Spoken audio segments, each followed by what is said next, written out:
बचपन में जो घटना घटती है उसके मूलभूत तक हम नहीं चले जाते, परंतु जब हम बड़े हो जाते हैं, कोई घटना हमारे साथ घट जाती है, तो उसके मूल कारण तक हम चले जाते हैं। जो कॉज है, उसका कारण क्या है, जिस कारण से हमें दुख मिला है, और वो कारण यदि हम बार बार अपने जीवन में ले आते हैं तो दुख की पुनरावृत्ति हो जाती है। और उस कारण को हम समझ लेंगे, ये कारण, किस कारण से ये घटना मेरे साथ घटित हो रही है, ये अनुभूति हो रही है, तब जाकर हम उस कारण को दूर करने से हमारे दुख की निवृत्ति हो जाती है। तो यहां हमें कारण तक पहुंचने का जो ज्ञान है, वहां तक पहुंचने की आवश्यकता है। केवल और केवल शब्द, अर्थ और संबंध तक नहीं रुकना चाहिए। और हम देखते हैं, एक शास्त्रकार ने बड़े सुंदर कहा, बोधारो मत्सरग्रस्त प्रभव स्मय दूषिता अवोपहताश्चान्ये जीर्णमंगे सुभाषितम। और क्या हुआ कि जब हम शब्द और अर्थ तक सीमित रहते हैं तो कहते हैं कि उस व्यक्ति को घमंड आ जाता है, गर्व आ जाता है कि मैं जाता हूं, मैं जानने वाला हूं, मुझे यह आता है, मेरे सिवाय कुछ भी नहीं है। तो ये बोधारो मत्सर ग्रसहा, तो ये जो बोधा रहे जाता है वो मत्सर से युक्त हो जाते हैं। प्रबला स्मय दूषिता, और जिनका प्रभाव समाज में है, जो स्वयं को राजा मानते हैं, सामर्थ्यवान मानते हैं, बुद्धिमान मानते हैं, वो क्या हो जाते हैं, प्रबस्मय दूषिता, गर्विष्ठ हो जाते हैं। तो विद्या ग्रहण का मूल अर्थ क्या है कि गर्विष्ठ होना है या गर्व से रहित होना है। धन संपत्ति कमाने के बाद, ऐश्वर्य कमाने के बाद, सामर्थ्य कमाने के बाद उद्देश्य क्या है?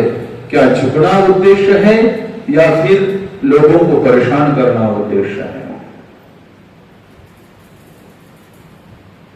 जैसे तरु वृक्ष होता है, वृक्ष को फल आ जाते हैं तो वृक्ष नम्र हो जाता है। विद्वान में जब विद्वत आ जाती है तो उसमें सहजता होनी चाहिए। यदि वो अकड़ के चलता है, उसमें अकड़ आ जाती है, तो वो उसकी अपेक्षा दुख को ज्यादा प्राप्त होता है जो विद्वान नहीं है।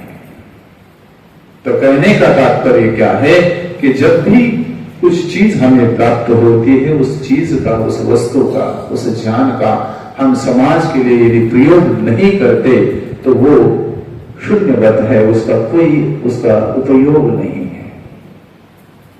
जिस चीज का स्वयं के लिए उपयोग नहीं है, क्या वो दूसरों के लिए हम उपयोग कर सकते हैं?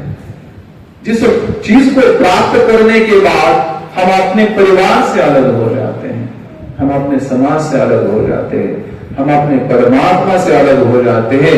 जो तुम्हें वो बंधु कहते हैं, वो परमात्मा हमारा बंधु, सखा, बांधो, माता पिता है। यदि उसकी अनुभूति हमें प्राप्त नहीं हो रही है, यदि हम उससे अलग हो रहे हैं, तो निश्चित वो जो है ज्ञान न होकर के अज्ञान है, विद्या न होकर के अविद्या है। यथार्थ का बोध होना, यथार्थ को जानना, ये विद्या का मूल कर्तव्य है, विद्या का मूल ज्ञान है, मूल स्रोत है। यथार्थ को हम जाने, सत्य को सत्य कहें, झूठ को झूठ कहें, अपवित्र को अपवित्र कहे, पवित्र को पवित्र कहे। और ये तब होता है जब हम संबंध तक नहीं पहुंचते, अनुभूति तक नहीं पहुंचते।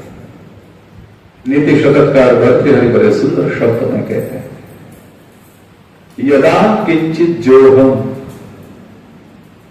विपरीव मदांध समभव तदा सर्वज्ञोऽपि तव वदवलिप्तं मनः।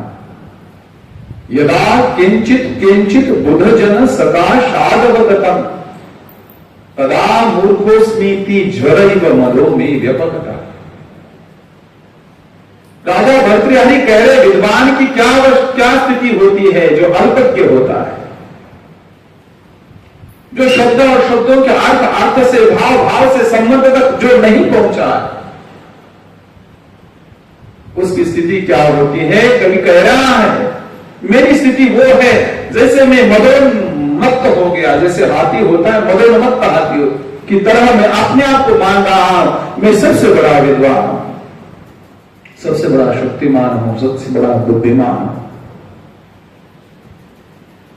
सबसे बड़ा पहलवान हूं, मेरे जैसा कोई है ही नहीं। और ये तब तक लगता है जब तक मैं अपनों से बड़ों के पास नहीं जाता, अपनों से बड़े विद्वान के सन्निकट नहीं जाता, अपने से बड़े शक्तिमान के पास नहीं जाता, अपने से बड़े धनवान के पास नहीं जाता।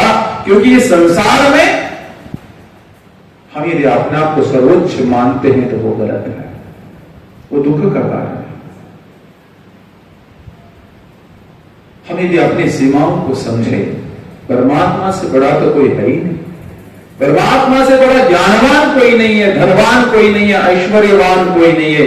इसलिए सतत जितनी भी जो भी हमारी स्थिति है, यदि हम अध्यात्म में बड़े हैं तो भी हमें परमात्मा का स्तुति करनी चाहिए, प्रार्थना उपासना करनी चाहिए। धनवान है तो धन के लिए परमात्मा से प्रार्थना करनी चाहिए, प्रभु जो आपने प्रदत्त, आपके द्वारा प्रदत्त धन है ये मेरे लिए और मेरे परिवार से लेकर समाज और राष्ट्र के काम किस प्रकार से आए, वो सामर्थ्य मुझे परमात्मा दे।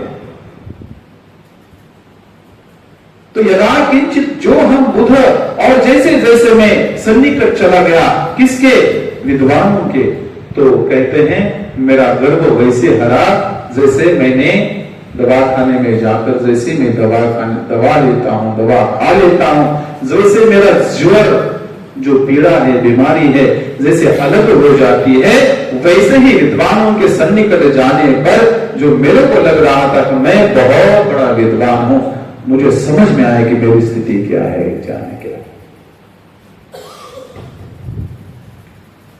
कहने का तात्पर्य, और शास्त्र कहते हैं अज्ञः सुखम आराध्य सुखतरम आराध्यते वितेशद्य जानलव दुर्विदग्धम ब्रह्मापितम नरम न रंजयेत्। और कहते हैं सामान्य व्यक्ति को समझाना बड़ा सहज है, हम समझा सकते हैं। अज्ञानी व्यक्ति को हम समझा सकते हैं कि ये चीज सही है, ये चीज गलत है। और कहते हैं बुद्धिमान जो शब्द के अर्थ, भाव और संबंध तक जिसने, व्यवहार को जिसने चीज को लाया उसको भी समझा सकते हैं, परंतु जो आदि गगरिया छल कर जाए, जिसको थोड़ा सा ज्ञान है, उसको समझाना बड़ा कठिन। और ये अविद्या के दोष है, ये अविद्या के कारण है। वैसे जो भी हम जीवन में प्राप्त करते हैं, सुख या दुख, ये ज्ञान और अज्ञान के कारण होता है, विद्या और अविद्या के कारण।